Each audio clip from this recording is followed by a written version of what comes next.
We have meta results of 5 major events to go over. Take a look at who I am now.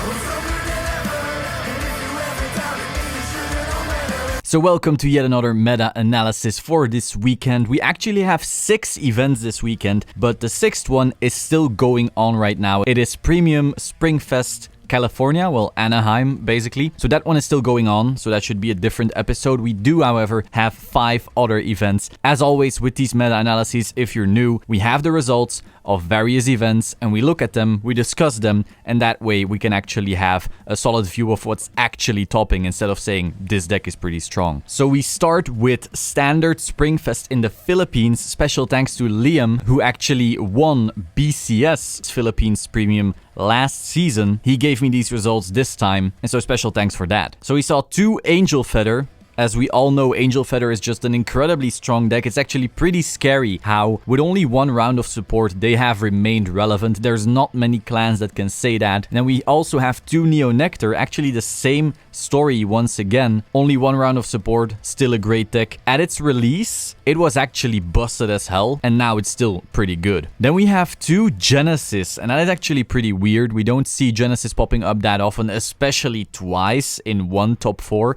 Remember, it is Team League, so results are going to be more diverse because you're forced into having at least 3 different decks per team, and so the top 4, you can never have more than 4 of the same deck. So having 2 Genesis in the top 4 is pretty mind-blowing. Then we have 1 Azel, 1 Shadows, 1 Narukami, 1 Deleter, and that's pretty cool because Deleter really hasn't had a good run lately this season, 1 Murakumo, 1, that's not a large number, and then 1, probably the most surprising one, Nubatama in Standard. This has been like the laughing stock clan for a while, people going like, oh, it's bad at everything, and here we have it topping. Of course, it's only 1 top, so let's not go like, oh, what is the list? I know people love to do that, I know people love to laugh at it. Don't ask for a list just because it tops once. It's not that that person found some magic formula. Then we also had Premium Springfest in the Philippines. Special thanks again to Liam. And here we saw some more surprising stuff, being 2 Gear Chronicles, and that's actually the highest represented clan in the top 4, together with Nubatama and Anj, which we see a bit more often. But Gear Chronicle, also interesting note, is that 1 was ZTB, but 1 was Time Leap. So no, I do not have a list for the Time Leap deck. It'd be cool to see it, but we don't right now. Then we have 2 Nubatama, 2 Anj, 1 Pale Moon Songster Loop, 1 Mega Colony. Once again, Mega Colony is just one of those decks that keeps popping up again and again and again and again. Same thing for Victor. We have 1 Angel Geese. See that? How oppressive. Wow. 1 top once again. And then we have 1 Ichitom and 1 Deleter Messiah. What's cool here is that Deleter Messiah so far in the whole season has, I think, 3 or 4 tops, which is not a big number, but still people in Japan are saying it's one of the best decks. Some people are overhyping the hell out of the deck, but the results just don't agree for some reason. So here's another top for it. We'll see if that number rises or if it's just empty hype. Then we have Standard Springfest Anaheim. We saw 3 OTT, which is a really big result. Again, the maximum that you can have is 4. 3 out of top 4 is comparable to something like 6 out of top 8. Of course, it's not completely the same, but you get what I mean. So 3 OTT, huge number. Then we have 2 Murakumo. That's pretty normal. We all know Murakumo is incredibly strong. And then 2 golds. 2 golds in top 4 in Anaheim. That's an interesting result. Then we have 1 Angel Feather, 1 Alfred Royal Paladin Blaster kind of deck, 1 Narukami once again. And here's a shocker, another Nubatama.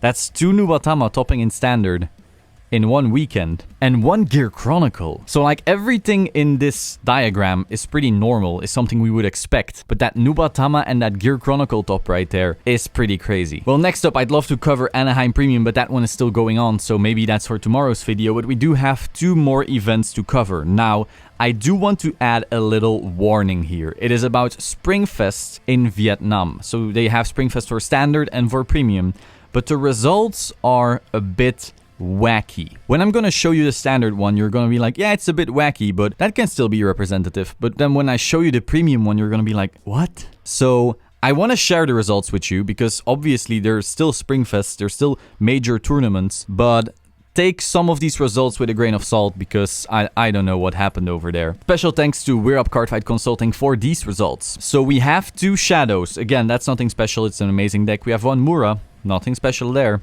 An OTT, again, normal. 1 Gear Chronicle, that's a bit weird, okay. 1 Royal Paladin, okay. 1 Pale Moon, 1 Kagero, an Azel, okay. 1 Nubatama, a Great Nature, okay, and then a Tachi. And you can still be like, you know what, it's just, you know, sacking happens, diversity, sure thing. When we then go to the premium Springfest results, we have 1 Shirayuki, so not a Murakumo loop, no loop, just plain old Shirayuki. 1 Angel Feather, of which I do not know if it's geese. 1 Nubatama, it's pretty normal. A Gear Chronicle, pretty normal. Azel, normal. Delete Messiah, okay, that's another result for them. Great Nature, okay. Victor, okay. Blasters, okay, those are regular results. And then the 4th place team was all decks without a G-Zone. We have already discussed that V-Series stuff still power creeps old stuff, just by having way higher base numbers and freer plussing. But no standard deck should currently be beating top tier premium decks. So having an entire team made out of standard decks without G-Zones. So when I first saw this, I thought, okay, maybe they just had very low turnout. Maybe this was 5 teams and 3 of them got in top 4 and then 1 other one, I guess, and that's that. I thought it was something weird like that.